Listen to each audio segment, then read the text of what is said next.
In case you missed out on the major local and international news updates within the week, worry no more because we've got you covered. Join us on First Next News for a complete highlight of important stories from Nigeria and around the world. You can follow us on our YouTube channel at First Next News for full news reports.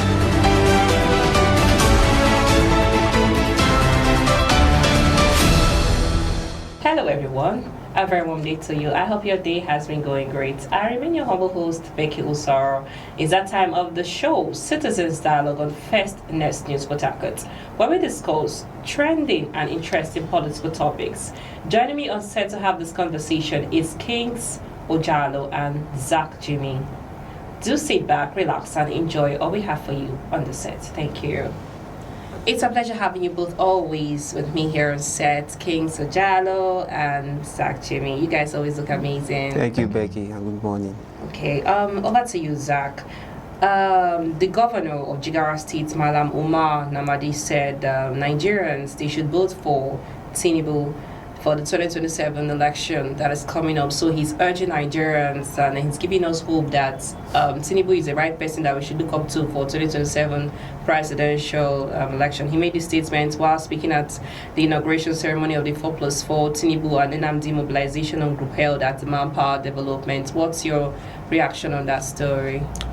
Well, everybody is entitled to their own opinion. Yeah. But I find it very disturbing when people want to air their opinion and they want it to be binding on their fellow countrymen. Yeah. Right? It's a very sensitive discussion. It's a very sensitive issue. And opinion on issues like this, all right, should not should follow due processes. Okay. All right. These are kind of comments you can make that can further all right, fear problems. Yeah. If there is a problem somewhere, but I hope there's no problem. There are some comments politicians make and they feel they are too relaxed. Yeah. And they feel such comments is not going to further exacerbate challenges even in political bloc. Now let me tell you for free, all right? Yeah.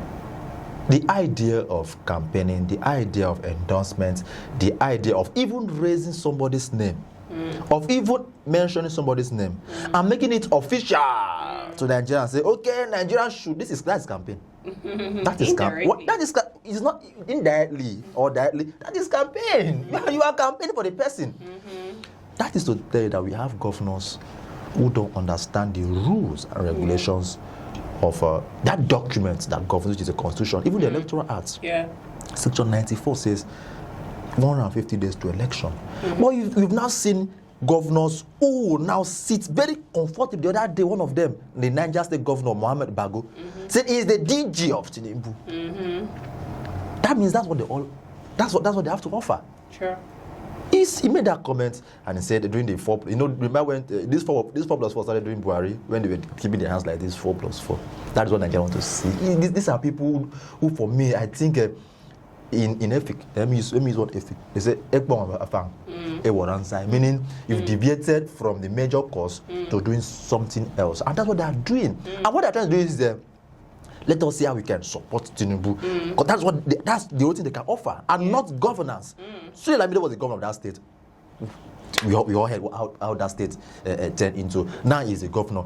Let him point like 5 things that's been able to achieve since May 29 till May 2023 till date, and you find out that Kosi.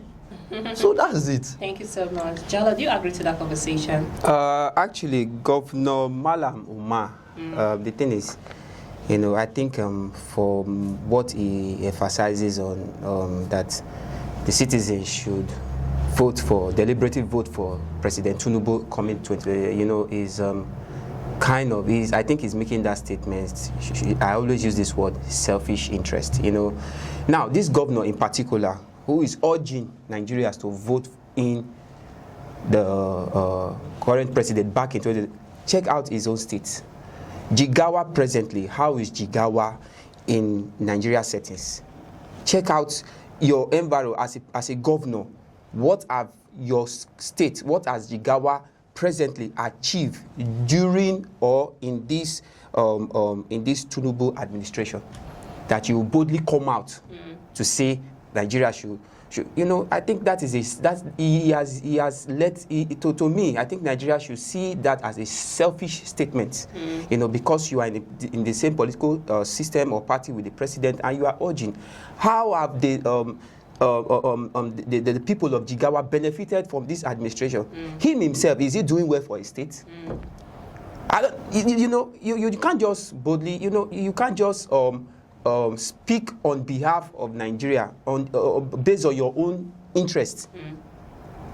Now, the governor presently of that state, deliberately or asking the people of Nasarawa to, or Nigerians rather, to vote for what has he done? What him himself, as his own state, benefited? No, and I realized that Jigawa, they have a lot of mineral resources. Exactly. There are so many things that dwells in that state. What are the people benefiting from that resources? Rather than, I think this whole campaign, it's really at this time it's really not necessary. It's not something that. What will you expect from people that don't have anything to offer? That is why I said these are selfish people in politics. That is why I urge Nigeria. Because it's all about 2027. Exactly. How to succeed, whatever, and how to win. I urge Nigeria, please, when you are electing a person into the government system, people that have vision. Exactly. Not people who are coming out from themselves, because these are connived, discussion on the ground that he has been told, look, I think he has been given a written note even that, look, this is what you will. Well, of course, we are. He's giving a general statement. Yeah, Nigerians should vote. When your people are not doing well, in the whole of, I think Jigawa, it should be among the middle belt or so. Go and check their record. Nothing to come out for. So these are selfish politicians who are just, coming out for their own selfish gain. But on the flip side, Kings, do we have Nigerians who will disregard this information and put their conscience? I think Nigeria are now intellected. They are now wise to know the truth. Let's hope so. Let's hope so for 2027 that they're already pursuing. Of course. And then they're putting our minds to 2027 election. Since they've dragged us there, we are waiting for them there. That's true. Okay, Enugu Governor, this is just a breaking news that just came up today. Enugu Governor Mbah set to dump PDP for APC. Well, it's a breaking news, and it breaks my heart. It breaks my heart because I saw Peter Obi. I'm seeing Peter Obi as a very. I was seeing him as a very strong PDP. Peter Mbah. Yes. Peter Mbah is a business mogul, a very astute, wonderful man there, the governor of Enugu State. Of course, under his reign as the governor of Enugu State, Enugu State has been transformed. Yeah. Of course, he's a people-oriented and a friendly-oriented governor. He understands the language of the people.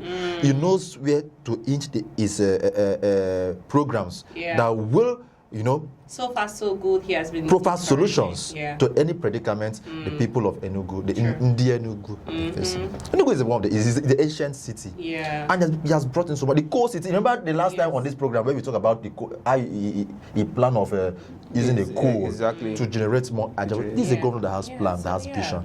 And leaving the PDP to the APC. Well, he made 2 points, reasons why he wants to leave. Yeah. That one, that the consistent or the persistent internal wrangling in the PDP will rather form a kind of a predicament or some kind of hindrance if he chooses to run 2027. The same thing Umoino made. The same thing Umoino for Kwai State, that the issue in PDP will cause him to jump. Yeah. Now Peter Mbah said that's true. The same thing. Politicians are the same. Exactly. Like it or not. Exactly. 2, he says, during the PDP, the APC, the last convention they had, PDP rather, where they are appointed somewhere now, they are blocked. They were projecting Okoye. Yeah. But since Okoye did not win, Anyanwu won. They are not happy. Now, these are the reasons Peter Mbah wants to leave the PDP for the APC. But for me, like I always tell you, I'm not interested in any party you find yourself. Yeah, as long as you're doing your work. As much as you are doing your work. That's it. That is my fear now. If he leaves to the APC, Obi will not start behaving like the APC, because there is one thing, all right, there's this stereotype with APC members. Once you just go in there, once you just jump into that boat, you begin to act. I don't want to use some word here, but you begin to act somehow. Let me use the word somehow. APC. Adam Shomole said, if you jump in there, what did he say? Your sins will be what? Will be forgiven. Forgiven. We don't know if Peter Mbah has Peter Mbah has a sin that he wants the APC to forgive him. But for me, what I'm interested here is that as you are going to whatever party you wishes to go to, do not forget you are representing the generality of the Enugu, and they want to see progress. Zach, I think... Okay, let me just interject you. Let's go for a short break. I know you have something to say about that story. Let's go for a short break. Please stay tuned. We'll be right back.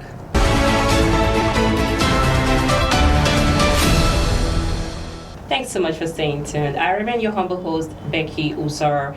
It's still Citizens Dialogue on First Next News Port Harcourt. Still on set with me here is King Sojalo and Zach Jimmy.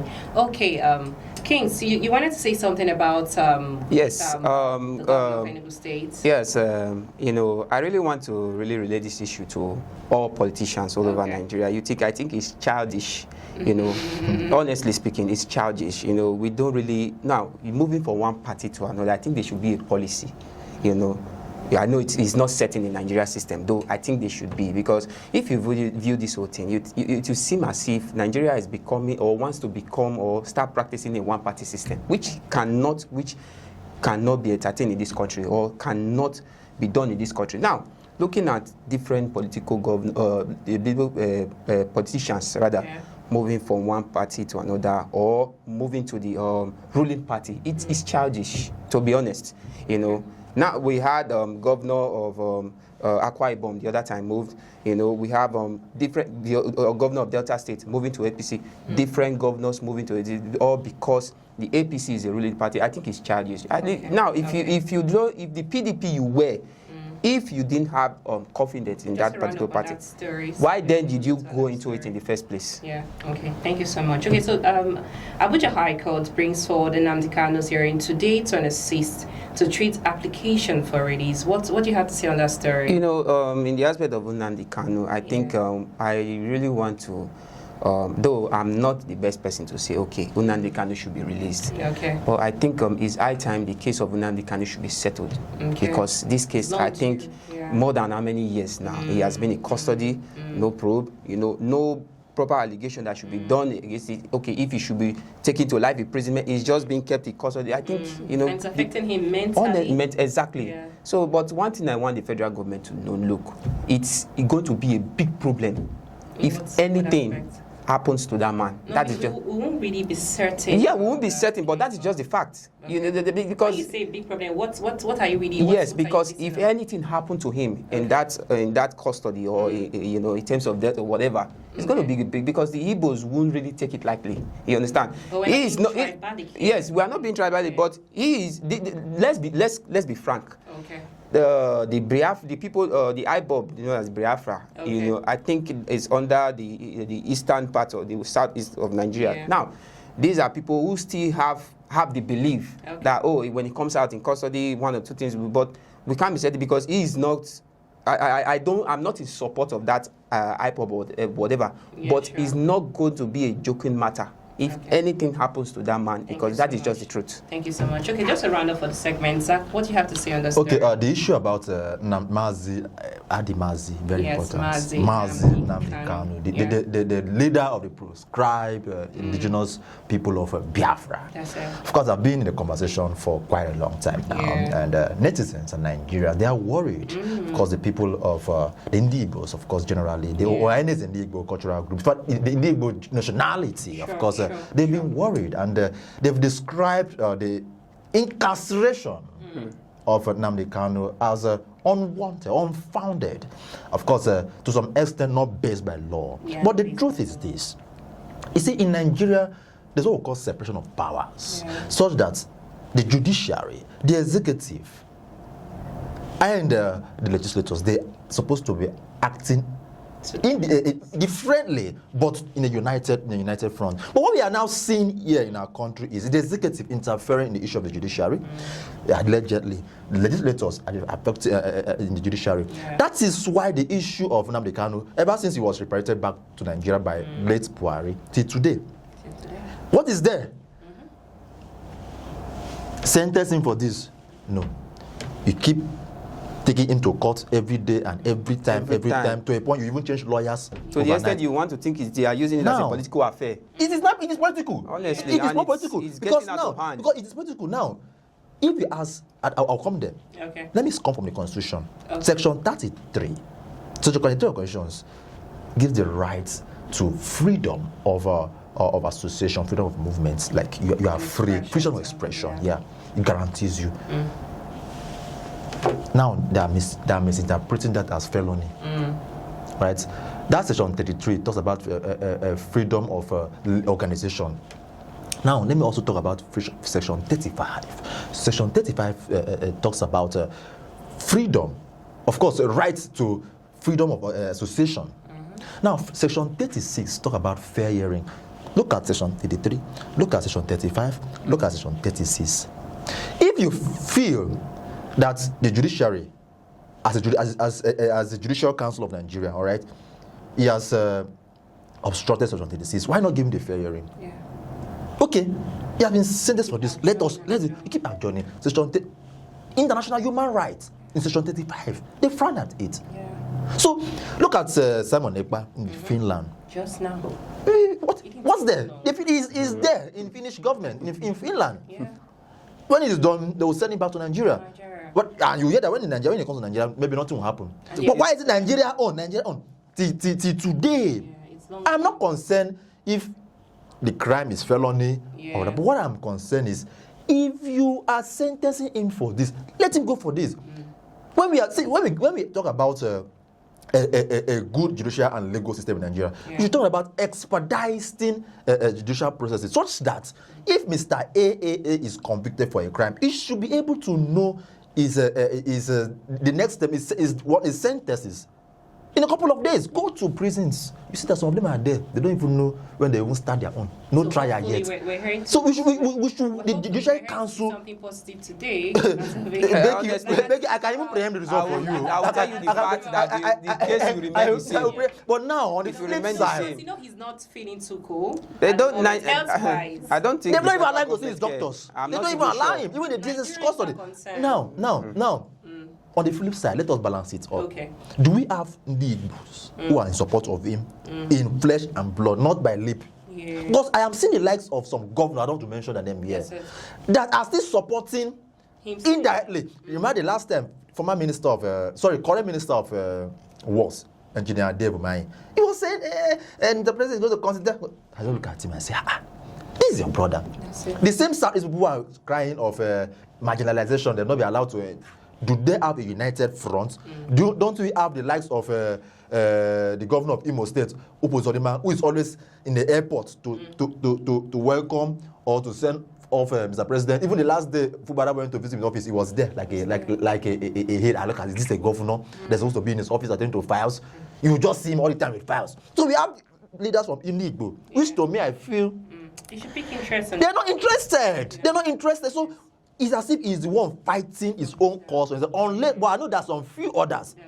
There are some few others who are still champions. That's why you still have that seat at home in those various parts of the state here. All right. But this is at home. Don't you know it has affected the economy and nothing has been done to it? So there are still people who are still hell-bent in making sure he's released. But then on the flip side, one other issue that's going to cause his release, if Nigerians are afraid if they release him, I'm sure he's not going to tear Nigeria apart. Okay, but then Nigeria was under the colonial Nigeria was under the colonial masters now before 1960. Yes. So what is wrong if we? But I don't say we must. Nigeria is one, whether I like it or not. According to what's that? This man I want to reference on this video. I'll try to remember his name. Thank you so much. It's my pleasure having you both on Ojuku. Thank you so much. Thank you so much, sir. It's my pleasure. That's all on our show for today. I remain your humble host, Becky Usoro. It's still the show Citizens Dialogue on First News Portal. Do remember to follow us and kindly subscribe on our YouTube channel, First News. Many thanks for watching. Bye for now. In case you've missed out on the major local and international news updates within the week, worry no more because we've got you covered. Join us on First News for a complete highlight of important stories from Nigeria and around the world. You can follow us on our YouTube channel at First News for full news reports.